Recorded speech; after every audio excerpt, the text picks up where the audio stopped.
ایک گاؤں تھا جو گھنے جنگلوں کے بیچ میں آباد تھا۔ اس گاؤں کے باسی ایک قدیم درخت کے بارے میں باتیں کرتے تھے جو گاؤں کے کنارے پر کھڑا تھا۔ یہ درخت بہت ہی قدیم اور بڑا تھا اور اس کی شاخیں آسمانوں کو چھوتی تھی۔ لوگوں کا کہنا تھا کہ یہ درخت جادوئی تھا اور اس میں ایک خوفناک راز چھپا ہوا تھا۔ ایک بار گاؤں کے بزرگوں نے بتایا کہ یہ درخت ایک طاقتور جادوگر کی روح سے متاثر تھا۔ صدیوں پہلے اس جادوگر نے اپنی طاقتور جادوئی کتاب کو اس درخت کی جڑوں کے نیچے دفن کر دیا تھا۔ کتاب میں ایسا منتر اور جادوئی عمل رج تھے جو دنیا کی ہر چیز کو تبدیل کر سکتے تھے۔ جادوگر نے اپنی زندگی کے آخر لمحات میں اس کتاب کو چھا دیا تاکہ کوئی اس کی طاقت کو استعمال کر نہ سکے۔ دو بچے عمر اور سارہ جو کہ بہت ہی تجسس پسند کرتے تھے، اس درخت کے بارے میں کہانیاں سن کر بہت دلچسپی لیتے تھے۔ وہ آخر اس درخت کے قریب جا کر اس کا جائزہ لیتے تھے اور اس کی شاخوں پر جھولنے کی کوشش کرتے تھے۔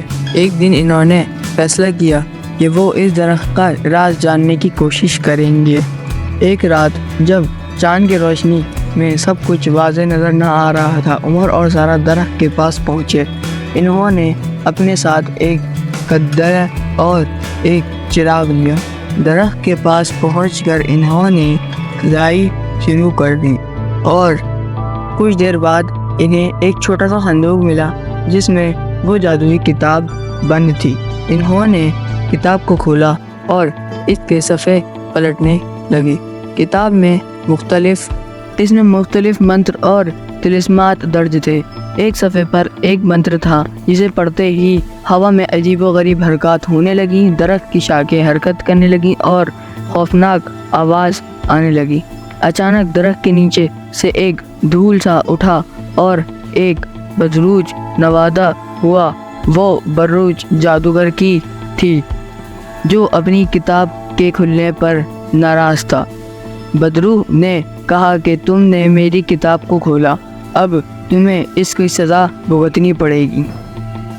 عمر اور سارہ بہت ڈر گئے تھے لیکن انہوں نے اپنے جو عشق کو برقرار رکھا اور عمر نے کتاب میں درج ایک منتر پڑھا اور یہ منتر دراصل جادوگر کی بدروح کو واپس درخت میں بند کرنے کا تھا۔ جیسے ہی عمر نے یہ منتر مکمل، بدروح چیخ کر واپس درخت میں بھسم ہو گئی۔ اگلے دن جب گاؤں کے لوگ درخت کے پاس آ گئے تو انہیں ایک حیرت انگیز منظر دیکھنے کو ملا۔ درخت کی شاخیں سبز اور تر و تازہ ہو گئی تھی اور اس پر پھول کھل رہے تھے۔ گاؤں کے بزرگوں نے کہا کہ بچوں کی بہادری اور ہوشیاری کی وجہ سے درخت کے بدروح ہمیشہ کے لیے بھسم ہو گیا ہے اور اب یہ درخت گاؤں کے لیے برکت بن چکا ہے۔ عمر اور سارہ کو گاؤں والوں نے بہادری کا اعزاز دیا اور ان کی کہانی ہمیشہ کے لیے گاؤں کی روایات کا حصہ بن گئی۔